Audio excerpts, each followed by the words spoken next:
Alright, so all the data that I got from this YouTube channel that I made and all the posts that got from people, I sort of put together, I guess you can call some sort of theory or hypothesis or experiment proposal. Um, and it's just based on what I've been gathering so far in my previous videos. I have a bit of a little article thing that I wrote out that is sort of outlines everything that I've been talking about. Here, I'll just read it for you guys. I don't really know if you can see it, so but I'll try to put it here so it looks a little blurry. But anyways, it says, I already have an experiment that'll prove to me if our world is materialist or if there's an ineffable way in which species send information to each other. Pretty much Rupert Sheldrakes' morphic field concept. I'll go over that, by the way. I have a little here, and I'll talk more about morphic fields later. A while ago, I made a video on YouTube talking about the jester and clown archetype that many people on Shroomery and DMT Nexus have been reporting. So in my video, I showed the jester digital painting that and gave them information on the jester's possible meaning and what it represents to the psychedelic experience. And pretty much instantly, I got a bunch of people messaging back saying that they were so surprised that they encountered the jester in their DMT trip. And one guy made a digital painting that was almost identical in composition to mine. And then a lady said that she was attacked by 4 jesters in a room that was identical to the background composition that the other guy made in his digital painting. So I can conclude that we are seeing and going to the same headspace or place because the similarities in backgrounds and archetypes are the same in our depictions of the experience, and we shared them with each other. So we are seeing the same place. But clowns and jesters are not a fundamental archetype of our evolution. It is a cultural bait. We should, since we all have been exposed to jesters and clowns, you could say that for whatever reason the human subconscious or unconscious has an affinity towards the jester, trickster, clown archetype, which I might add is a main archetype of Carl Jung's collective unconscious, which is still unproven hypothesis.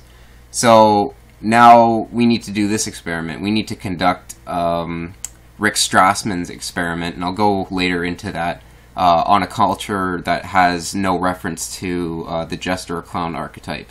And if they still see them, then what does that mean? How could a cultural constructed archetype or character show up in a society with no reference to them? Example of that would be like an Indonesian tribe or maybe like an African tribe. Someone that never heard of clowns or jesters or anything. So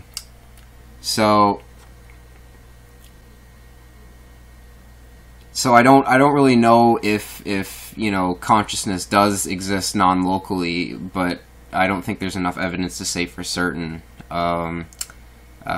Especially if modern science doesn't know that we can stimulate our most theorized archetypes with DMT. We can stimulate an encounter with them with this tool, and modern science doesn't know that yet.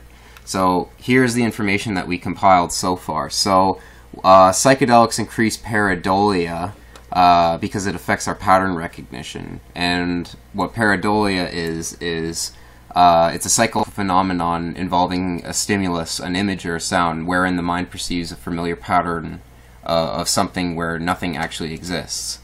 So an example of that is in white noise. So there's the white noise. There we go. Now it's in focus.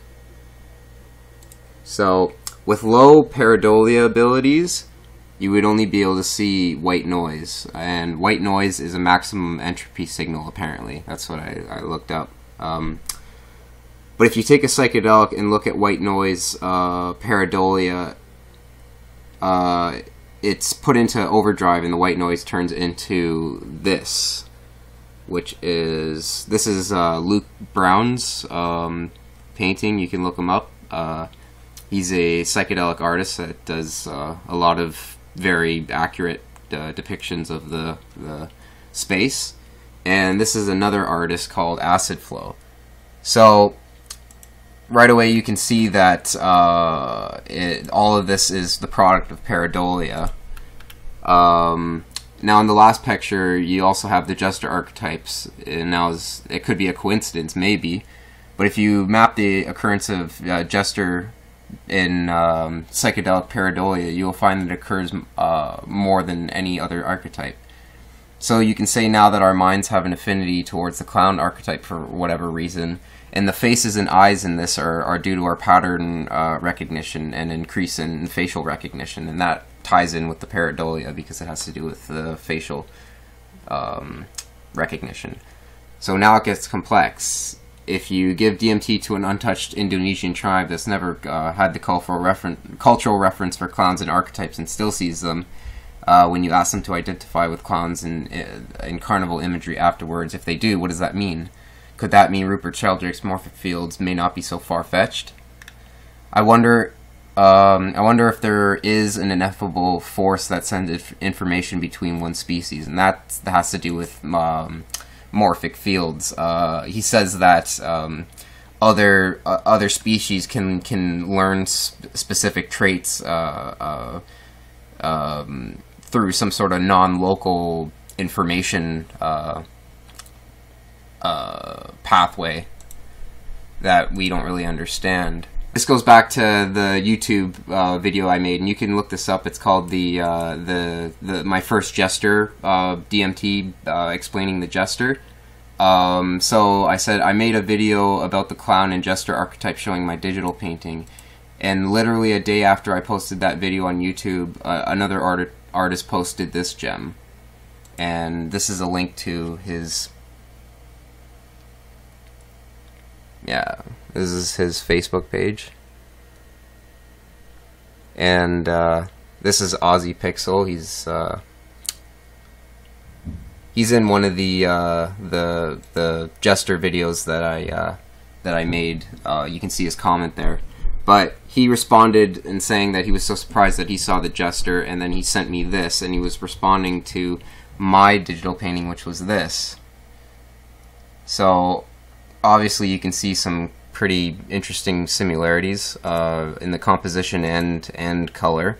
And then a lady said that she was attacked by 4 jesters in a room that looked like a checkered sort of box room, and lo and behold, it's the same thing as this guy's background. So, you know, that could be a coincidence, but to me it says that we're visiting the same headspace. And this was my painting before I colored it, so I was already doing the checkered stuff. I was already trying to depict that. The only reason that I didn't do it in the colored one is because this would be more vibrant.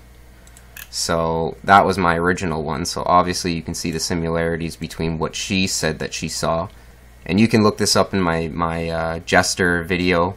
There was a lady that posted this, as well as the other artist that posted this. So now, quote from Rick Strassman: at least half did so experience entities in one form or another. Research shows subjects use expressions like entities, beings, aliens, guides, and helpers to describe them. The life forms looked like clowns, reptiles, mantises, bees, spiders, cacti figures. So you can say that all those things like the reptiles, mantises, bees, spiders, and cacti figures could be, you know, evolutionary archetypes. But you know, where would clowns fit into that? You know, like what do they have to do with all those things that we would have grown up with in like a jungle or whatever? Like, clowns aren't in a jungle. Reptiles, mantises, bees, spiders, cactus, you know, yeah, that's in nature, but clowns, why would that be there? So that's pretty much, you know, what I want to say. You know, if we can do that experiment, then you know, we might be able to get more information on, you know, what the meaning of this is and what it implicates.